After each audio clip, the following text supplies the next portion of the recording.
Hi, this is Micornus Phokane, the leader and the founder of Church Governance Solutions. Today, I want to just speak to pastors and just some tips to pastors as well, and maybe just to speak about challenges that pastors are encountering, challenges that pastors are contesting with in ministry. And these are type of challenges that we want to address right now and speak about, because I speak about this so that pastors can be able to avoid this. And also, as congregants and supporters of pastors, we can be able also to assist them to conquer or actually evade or even maybe overcome this type of challenges, because they are there. Some of them are caused by congregants, some of them are caused by people around the pastor, some of them are caused by families, some of them are caused by actually the ministry itself. So it's definitely very important for us to address this topic. And I want to address this topic and the challenges that pastors contest with in ministry. Challenges that pastors contest with in ministry. Now, the first one that I want to tackle today is how to balance a ministry and family roles. And many pastors would struggle with this because there's a family, on the other side, there's a ministry. Now, how to balance the two becomes very difficult and a challenge for many. And because majority of the pastors also just miss to know between the ministry and the family what comes first, because this is very important. But I want to declare today as Church Governance Solutions that the family comes first before the ministry, because God is more interested in your family well-being. God is interested in your family doing well, because the ministry itself is a vehicle to deliver your ministry or your vision. It is actually going to be driven not only by you, but also by the family members. So in other words, you're going to need family support. You're going to need people around you, your wife, your husband, your children, to support the ministry as you drive the vision. This is very important. So the well-being, therefore, of the family becomes very key if we are to speak about ministry progress and success. And this is very important. And that is the reason why we want to address this, because there are many pastors that are still confused whether to pursue the ministry while the family is crumbling, or to rather build the family and pursue the ministry. This is very important. The sequence is correct when you say, consider building the family. Consider making your family strong and committed to God. Consider making the family actually grow with you in the vision, and hold each other's hands, and let it be a healthy family in a way that loves God as well. This is very important, because when you are together then holding hands, the two are better than one. And this is very important, that you take your spouse along, you take your children along, and you don't walk on this path alone. And this is very important. But this is a challenge to many pastors, and would love to say, consider building your family and make your family strong. And then as a result, you will be able to take them along in the ministry, and you'll be able to tackle the ministry.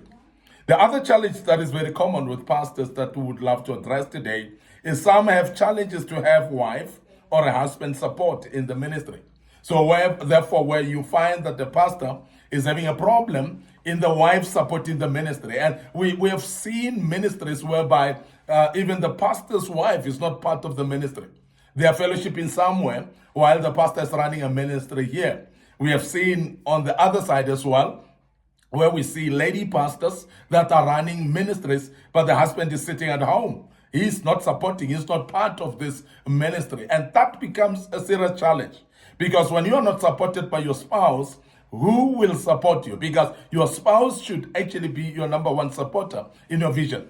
Now, the person that you need to sell the vision to, first of all, should be your spouse. So therefore, we expect support from your spouse more than any other support from our side. And this is very important. And it becomes a challenge, because we have seen many pastors that are not supported by their spouse. And let alone because there are those spouses that are not even part of Christianity, and they are actually not even born again. They are not even ministry bound. They are not even godly people. Now this, if it was because of you married a wrong partner who's not actually a Christian at all, that becomes very, very challenging, because you're going to run a ministry alone.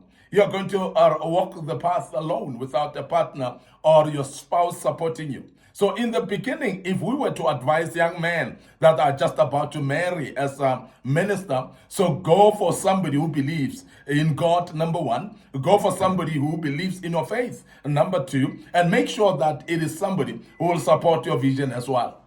And don't marry somebody who's not even born again, because if you do so, you are actually causing trouble from the word go. And these challenges are very common, and we have seen them. And some of them are just purely because the spouse doesn't believe in the vision that the fellow spouse is having. And therefore, they are not supporting because of that. And we are saying this is a serious challenge as well.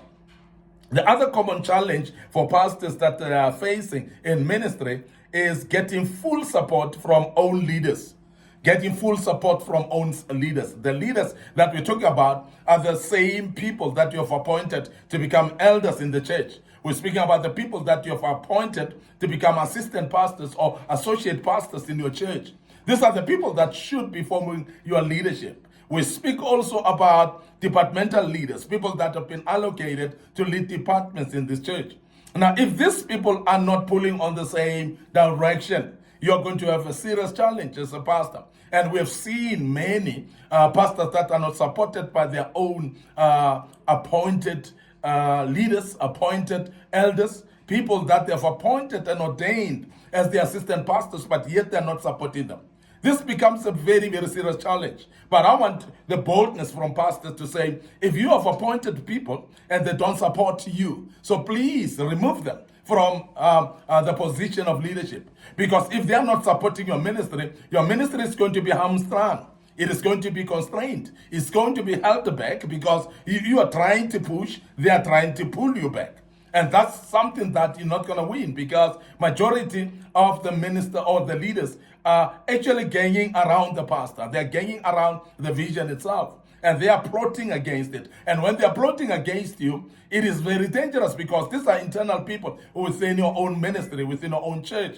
And if they gang and talk and plan against the ministry is not going to succeed. So the best way that we advise as Church Governance Solution is, please remove those leaders from the position of leadership and appoint people that will be supportive to the vision. This is very important.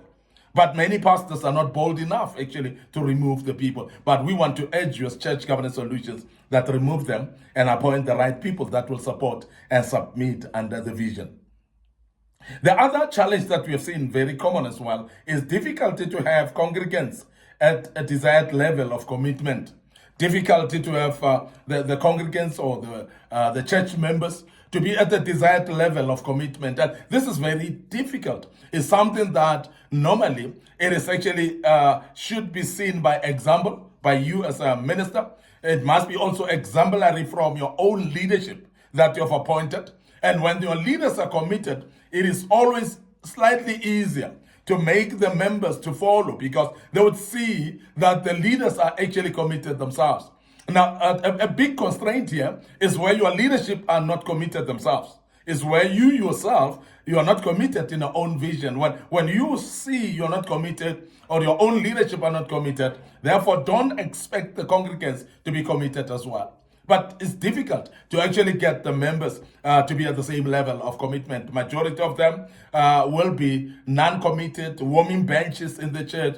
Only few who will be committed in the church. And hence we have seen that it's only about 20% of the people in the church that are actually doing 80% of the work. And that statistics remain. And that is actually detrimental, because you are actually loading people that are few in number of the bigger part or chunk of the work of the church. And they are people as well, of course, they will be burn out. So this is very, very important that we also address it, but it is a challenge in churches how to get members committed, and that's very key.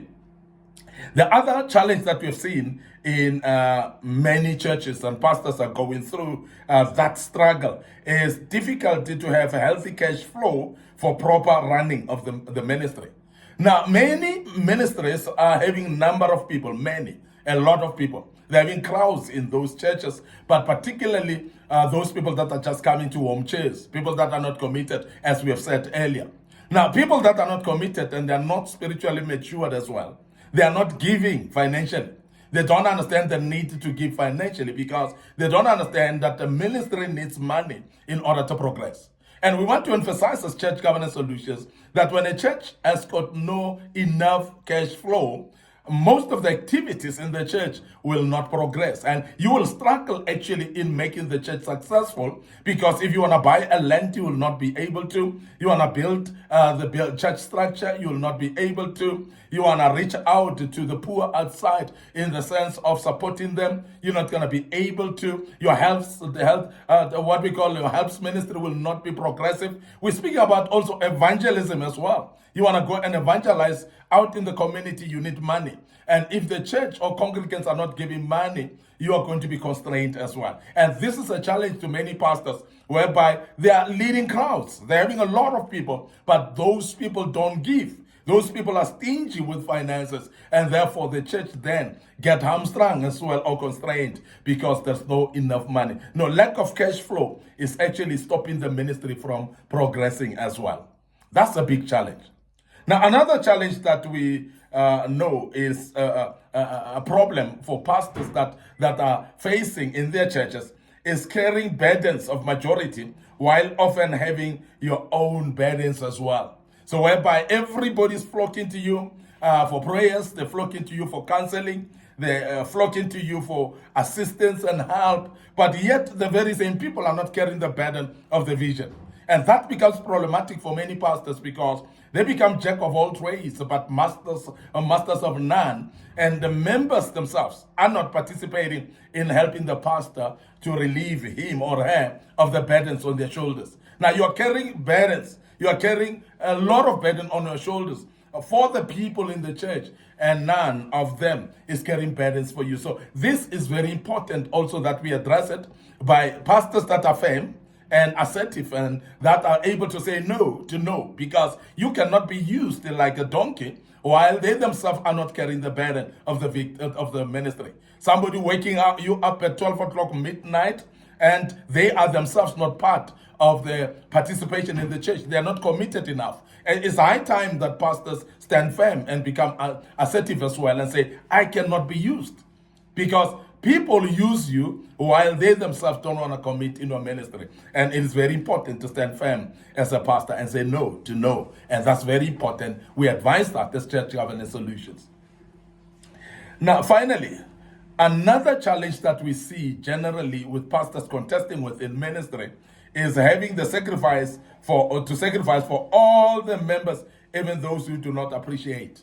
Because many people in church would love to be supported, they would love to be assisted, they would love to see the services of the pastor and reach out to them, but yet themselves they are not appreciating.